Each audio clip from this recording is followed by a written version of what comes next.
It's a scorching June morning in the quiet suburb of Willow Creek, Virginia, the kind of day where the sun seems to have a personal vendetta against anyone foolish enough to step outside without a hat.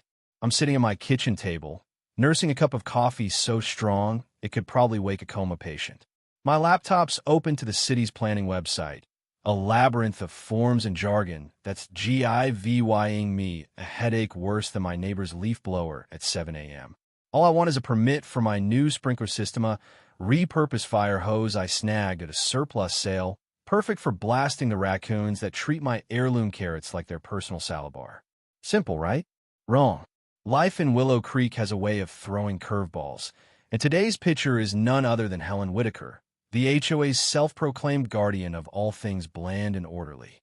Helen's the kind of person who'd write you up for vying a mailbox that's half an inch too tall. Her name sounds like it belongs to a sweet old lady who bakes cookies, but trust me, there's nothing sweet about her. She's the queen of laminated violation notices, the dictator of drapery shades, the enforcer of lawn heights measured with a ruler. Once, she tried to find me because my garden gnome, Percival, was displaying undue merriment. I'm not joking undue merriment.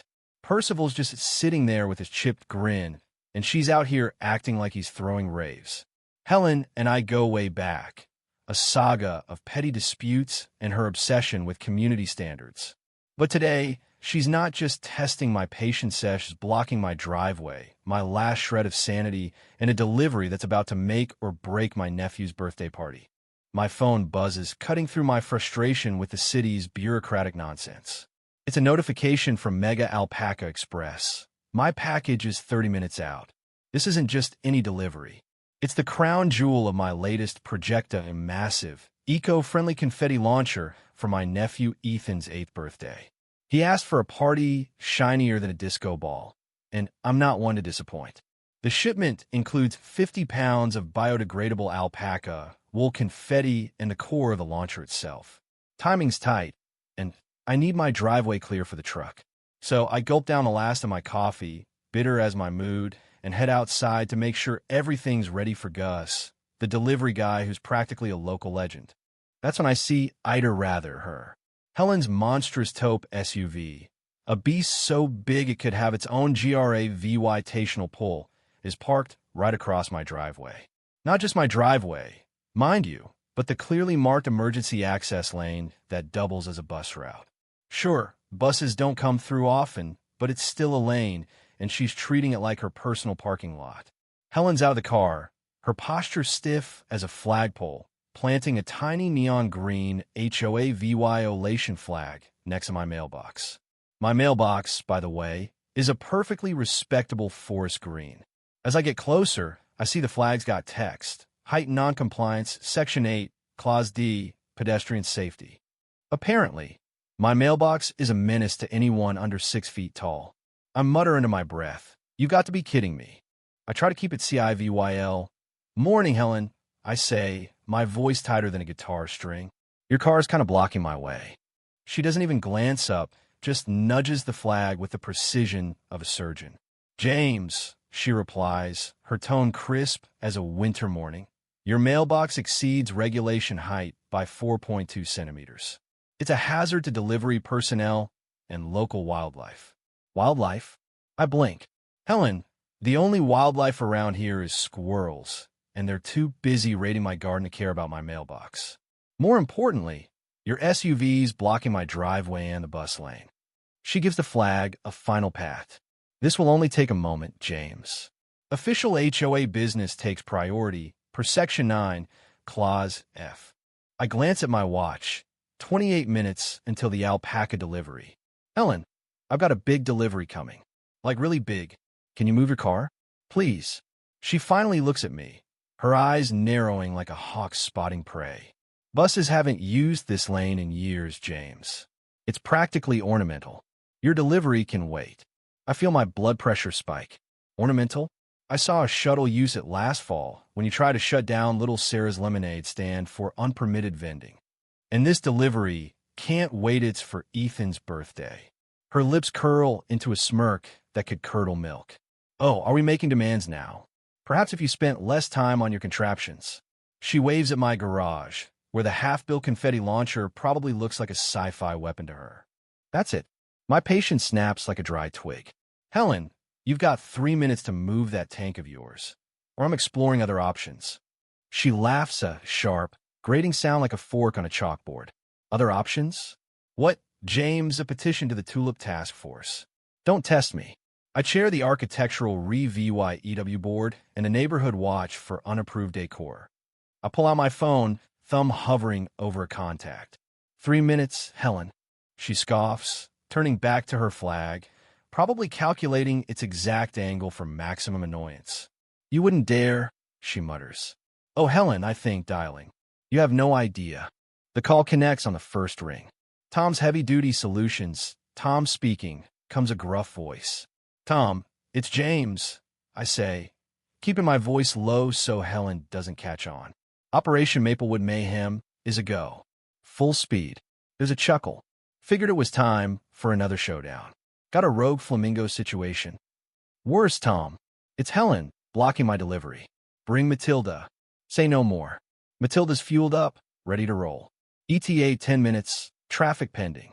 Standard fee, plus extra if I nick any rose bushes. Deal, Tom.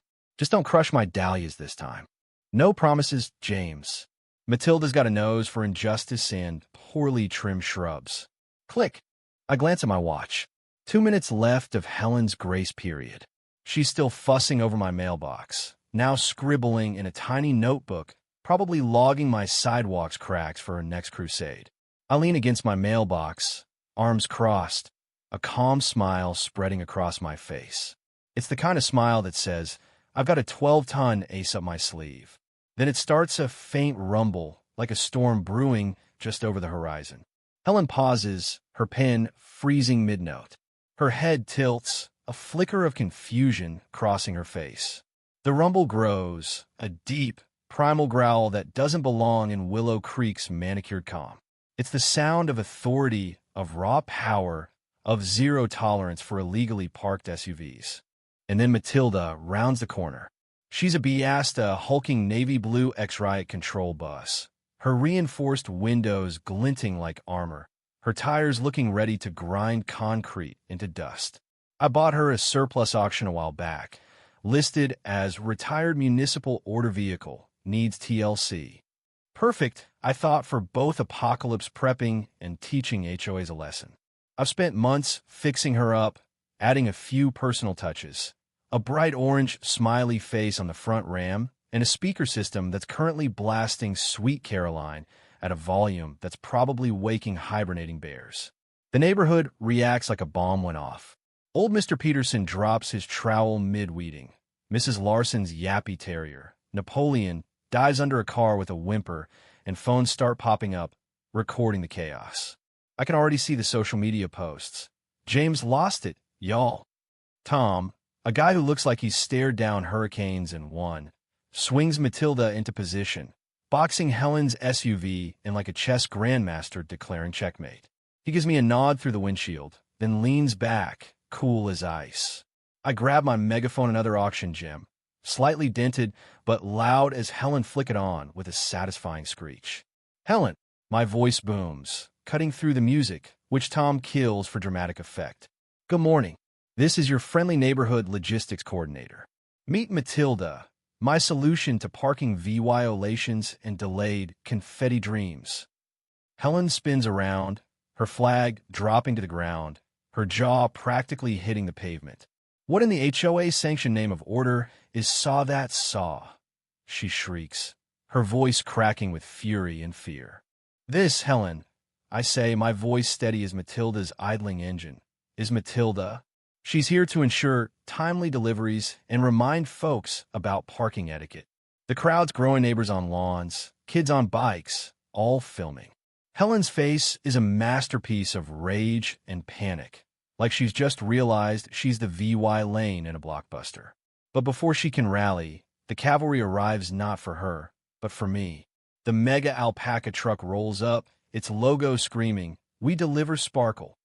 Gus, the driver, leans out, taking in Matilda, Helen's trapped SUV, and the gathering mob with the calm of a man who's seen it all. "Yo, James," he calls. "Got your alpaca goods. Bit crowded here running VY Ted block party." I grin. "Just a little traffic management, Gus." Helen's admiring Matilda's charm. Helen, seizing a new target, storms toward Gus. "You can't unload here. This is a residential zone. There are noise laws, zoning codes, probably alpaca ordinances." Gus doesn't flinch. "Lady, I've got 50 pounds of eco-confetti and a launcher unit with James's name on it. Signed and sealed. Where you want it, James?" The tension's electric now. Helen's fuming, the crowd's buzzing, and then, like a cherry on top, 2 police cruisers pull up, sirens blaring. Helen, spotting her chance, bolts toward them. Officer Thompson," she wails. "Arrest this lunatic. He's got a tank saw." Officer Thompson, a rookie with a buzz cut and eyes that scream, "I didn't sign up for this," approaches warily, eyeing Matilda. His partner, Officer Ramirez, a grizzled vet with a mustache that's seen decades of drama, follows, looking like he's mentally updating his resume. "Ma'am," Thompson says, "that's a bus. A big one." He turns to me. "Sir, this yours?" I wave, all charm. "Morning, officers." "Yep, that's Matilda. Fully legal, though her gas mileage is a bit retro. Helen's just confused about parking rules and my delivery schedule." Ramirez sighs, the sound of a man who's refereed too many HOA spats. "James, what's the deal? Last time we were here, you were launching tacos on a Mrs. Peterson's roof with a drone." "Creative catering, Ramirez," I say. "Today, Helen's blocking my alpaca delivery. City code says no parking in bus lanes or delivery zones." Helen's practically VY bratting. "He's lying. That's a weapon." I hand Thompson Matilda's papers, complete with a coffee-stained auction receipt. "All legit, officer." Matilda's for CIVYC duties and parades. Kids love the smiley face. Ramirez turns to Helen. "Ma'am, you're illegally parked. This is a bus lane and emergency access. James hasn't done anything but park creatively." I chip in, "The water cannon's just for my zucchini garden, organic pest control." Thompson bites back a laugh. Ramirez looks like he's aged a decade. Helen's face is pure defeat, the kind you'd see on a general who's just lost a war to a guy with a megaphone and a bus. Then Gus revs his engine, ready to unload. Ramirez steps up, his voice firm. "Mrs. Whitaker, move your vehicle. Now, or I call a tow, and good luck getting past that saw." He nods at Matilda. Helen's eyes dart from Matilda's grin to Gus's truck to the cops. For a second, I think she might explode. Instead, she sputters. "This is an outrage. The HOA will bury you, James." With a glare that could melt steel, she storms to her SUV, yanks the door open, and peels out, nearly hitting her own "Protect Our Petunias" sign. The street erupts in cheers, kids whoop, neighbors clap, and Gus starts unloading crates labeled Glitter Bomb Deluxe and Alpaca Apocalypse 3000. Thompson grins.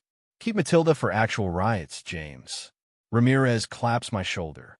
"Or warn us next time. My heart can't take this."